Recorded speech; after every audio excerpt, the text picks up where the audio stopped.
मैं 100% पाकिस्तानी हूँ। कभी कभी मुझे लगता है हम कंट्रोवर्सीज को सिर्फ ड्रामा समझकर मिस कर देते हैं, क्योंकि असल कहानी नॉइस की नीचे होती है। एक तरफ तलहा अंजुम का फ्लैग मोमेंट, दूसरी तरफ धुरंधर जैसी फिल्म, और बीच में हम कंफ्यूज्ड, इमोशनल और थोड़े से आइडियलिस्टिक। इस वीडियो में मैं किसी को विलन नहीं बना रही, मैं सिर्फ ये पूछ रही हूँ हम एक्चुअली क्या देख रहे हैं और क्या मिस कर रहे हैं। तलहा अंजुम पाकिस्तानी हिप हॉप का वो चेहरा है जो यूथ रिलेट करती है। उसका म्यूजिक सिर्फ बीट्स नहीं होता, वो आइडेंटिटी होता है, फ्रस्ट्रेशन होता है और होप भी होता है। नवंबर 2025 काठमांडू कॉन्सर्ट, तलहा परफॉर्म कर रहा है। एक फैन स्टेज पर इंडियन फ्लैग फेंक देता है। तलहा ने उस मोमेंट में फ्लैग उठाया, वेव किया और अपने शोल्डर्स पर डाल लिया। उस वक्त तलहा के दिमाग में शायद ये नहीं था कि मैं क्या रिप्रेजेंट कर रहा हूँ। उस वक्त उसके दिमाग में शायद सिर्फ ये था कि मैं हेट को रिजेक्ट कर रहा हूँ। लेकिन when the public got furious कि why would you do that? We've just had a near war experience with India and we are not friends. Talha का पहला रिस्पॉन्स डिफाइंड था, My art has no borders, my heart has no hate. ये line youth को बहुत resonate करती है, लेकिन media और पब्लिक के लिए ये एक्सप्लेनेशन काफी नहीं थी। Morning show rise and shine पर जब नादिया खान ने पूछा साइड पे भी किसी को दे सकते थे। नहीं, तलहा ने कहा heat of the moment obviously I did not realize कि मैं कितनी देर तक उसको लेके खड़ा हुआ था। अब थोड़ा सा जूम आउट करते हैं और धुरंधर की बात करते हैं। धुरंधर एक इंडियन स्पाई थ्रिलर है, लेकिन सिर्फ थ्रिलर नहीं है।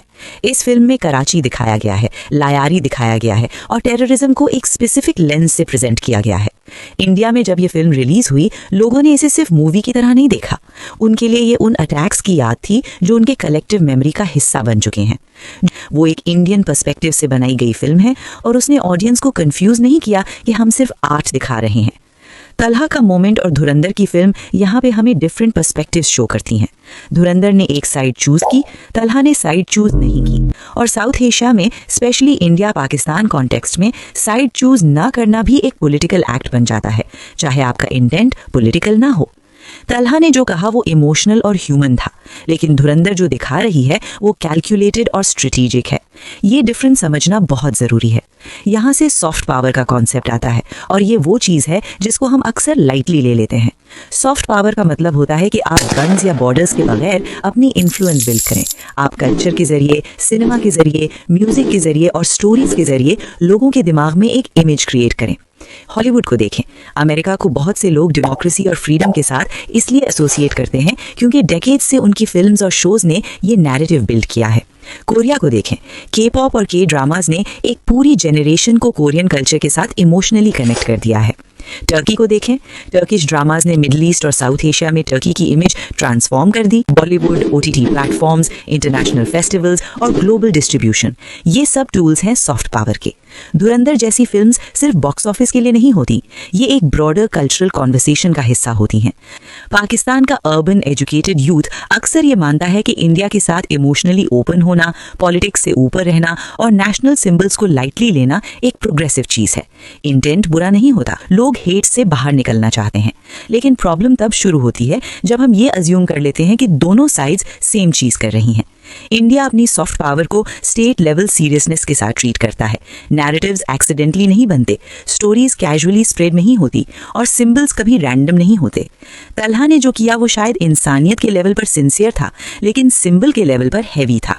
एक फ्लैग सिर्फ क्लॉथ नहीं होता, वो हिस्ट्री होती है, वो वॉर्स होती हैं, वो ट्रॉमा होता है। और जब आप स्टेज पर होते हैं, आप सिर्फ इंडिविजुअल नहीं रहते, आप चाहें या ना चाहें आप एक नैरेटिव का हिस्सा बन जाते हैं। तलहा ने ये चीज़ बाद में रियलाइज की, इसीलिए अपॉलॉजी सिर्फ पीआर मूव नहीं लगती थी, वो एक लर्निंग मोमेंट लगता था। तो जब हम धुरंधर और तलहा को साथ रखकर देखते हैं, डिफरेंस क्लियर हो जाता है। धुरंधर एक कैलकुलेटेड सॉफ्ट पावर प्रोडक्ट था, तलहा का मोमेंट एक इमोशनल ह्यूमन मोमेंट था जो सॉफ्ट पावर के इकोसिस्टम में फंस गया। एक तरफ क्लैरिटी थी, दूसरी तरफ कंफ्यूजन थी, और यहीं से कंट्रोवर्सी पैदा हुई। आर्टिस्ट्स को भी अब ये समझना होगा कि वो सिर्फ आर्टिस्ट्स नहीं रहे, वो नैरेटिव सेट करते हैं, और ऑडियंसेस को भी ये समझना होगा कि सिर्फ इंटेंशन देखना काफ़ी नहीं होता, कॉन्टेक्स्ट और पावर भी मैटर करती है। आर्ट फ्री हो सकती है, लेकिन नैरेटिव्स रेयरली फ्री होती हैं, और सॉफ्ट पावर हमेशा साइलेंटली काम करती है।